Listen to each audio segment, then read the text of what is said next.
Assalamualaikum warahmatullahi wabarakatuh. Masih mengenai peluang distribusi binomial. Dan sekarang kita lanjutkan ke pertemuan yang ketiga tentang distribusi Poisson. Nah, ini yang ketiga ya.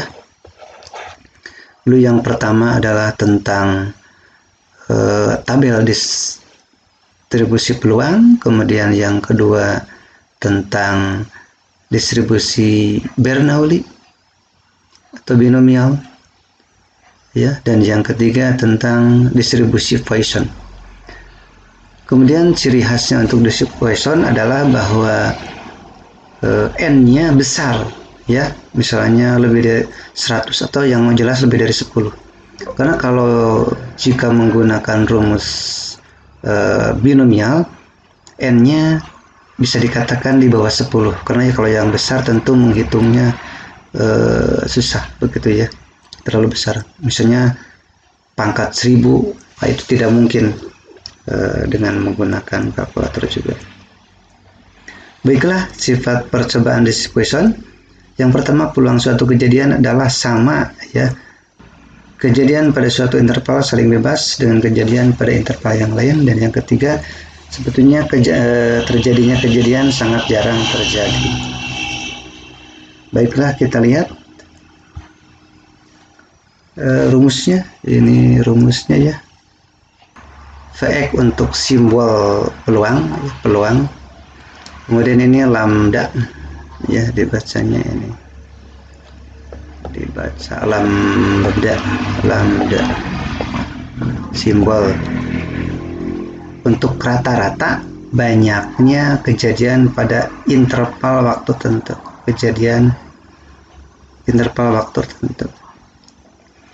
Dan lambda itu adalah hasil perkalian antara n dengan p. Ya. Jadi ini lambda sama dengan n dikali v. N itu apa? N itu adalah banyaknya kejadian ya, atau banyaknya percobaan, sementara P adalah peluangnya ya, peluang kejadian tersebut, data yang menyebutkan peluang ini ya. Nanti kita dengan contoh lebih jelasnya ya. Sementara kalau X itu banyaknya kejadian pada interval waktu tertentu. Nah, interval waktu tertentu. Jadi kalau X banyaknya. Nah, ini 3 dari 100 pasien mendatangi UGD. Ini 100 itu adalah N. Ya. 100 ini N.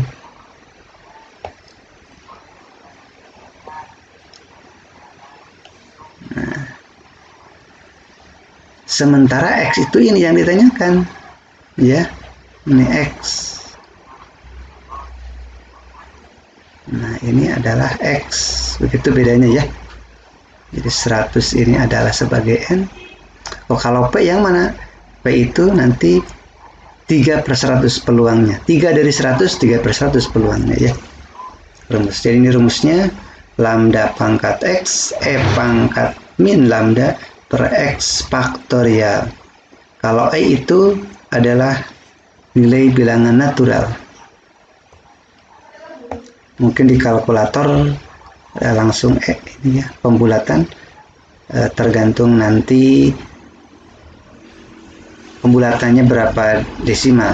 Saya kira kalau pakai kalkulator ya bisa 5 desimal ini begitu ya. Tapi kalau misalnya menghitung secara manual cukup 2 desimal saja. Ya. Contoh. Di RS Mercy 3 dari 100 pasien pasti mendatangi UGD per jamnya.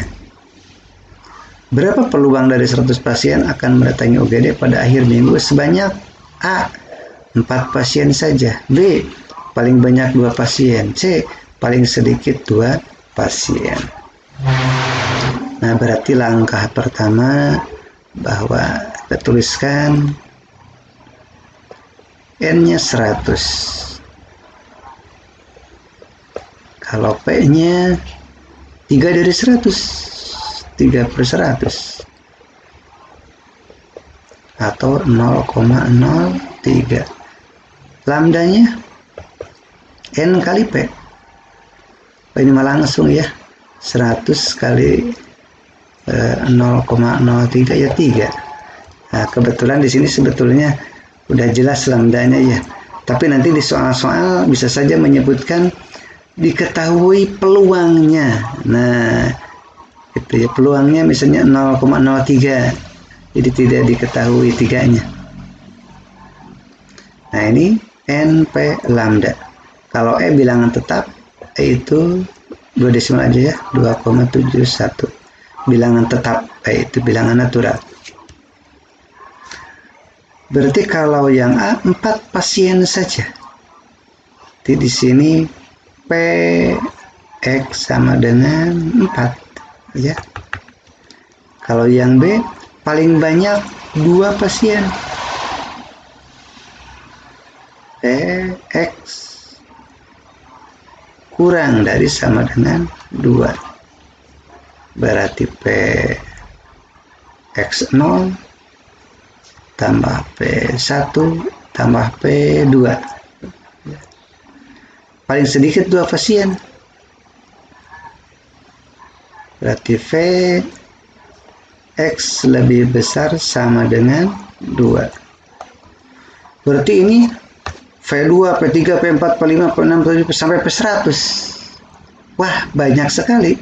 Dibalik saja ya. Jadi 1 dikurangi P0 dikurangi P1. Nah, begitu aja ya. Baiklah, kita lihat pembahasannya. Nah, ini tadi sudah dijelaskan. NV 3/100 kali 100 ya 3. X-nya yang bagian A 4. Ya. Maka P4 adalah 3. Ini pangkat 4 min 3. Nah, min 3. 4 faktorial. Nah, gitu ya. Jadi kesimpulannya, jadi peluang ada 4 pasien mendatangi UGD pada akhir minggu adalah 0,168 ya. Tinggal dihitung saja. 4 faktorial kalau kalian lupa. Rumusnya tadi, rumusnya Vx sama dengan lambda per X kali E pangkat min lambda per X faktorial. Nah, kalau 4 faktorial sama dengan 4 kali 3 kali 2 kali 1 ya, begitu. 24. Px paling banyak 2, berarti kurang sama dengan 2. Berarti P0 tambah P1 tambah P2. Kita hitung satu per satu ya. Kalau P0 berarti 3 pangkat 0.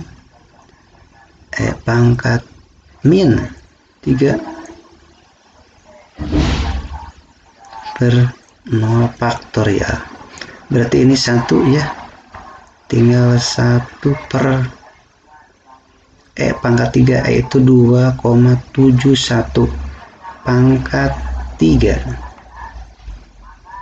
Ya, kita hitung sama dengan 1 per 2,71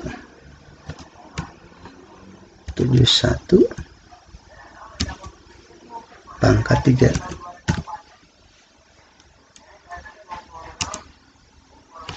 (0,05 saja dibulatkan.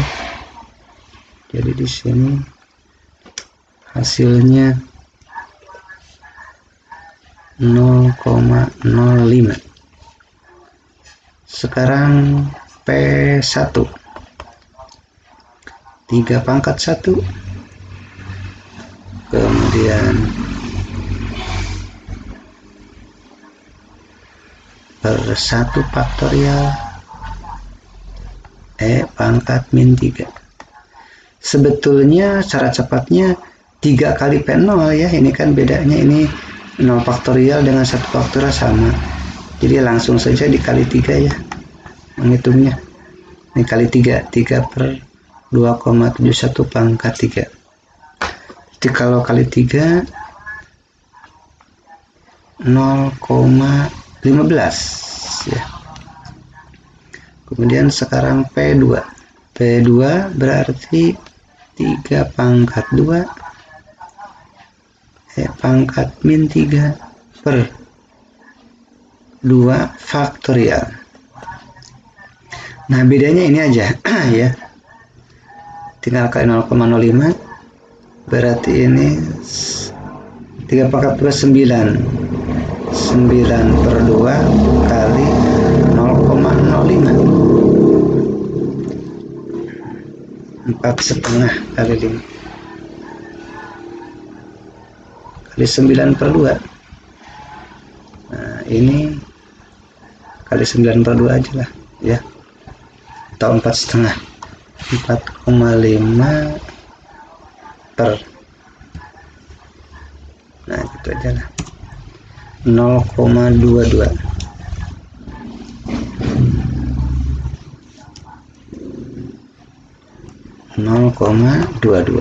Jadi kesimpulannya yang B itu sama dengan P X kurang dari 2 sama dengan 0,05 tambah 0,15 plus 0,22 sama dengan 0,2 0,42. Nah ini peluangnya ya, untuk peluang X kurang dari 2. Sekarang bagian C P paling sedikit, X lebih besar sama dengan 2, berarti 1 dikurangi P 0 kurang P 1 kurang P 2, jadi sama dengan 1 dikurangi 0,05 dikurangi 0,15 dikurangi 0,22. Tadi 1 dikurangi 0,42 ya. Nah, berarti 0,58 ya. Nah, itulah penyelesaian persoalan yang berhubungan dengan peluang dan menggunakan distribusi Poisson. Dan sebagai catatan bahwa untuk distribusi Poisson adalah jika untuk N-nya besar. Nah, ini ya. N-nya besar. Sementara kalau Bernoulli adalah N-nya di bawah 10. Ya, di bawah 10. Sementara kalau persoalan tabel peluang itu adalah untuk hal-hal khusus. Jadi misalnya untuk peluang dadu, mata uang logam, dan sebagainya seperti itu. Tapi kalau untuk peluang Bernoulli dan juga Poisson untuk yang hal-hal umum, dan pasti nanti akan diketahui masalah peluangnya. Ya, saya kira itu saja sebagai contoh penyelesaian dengan peluang Poisson. Assalamualaikum warahmatullahi wabarakatuh.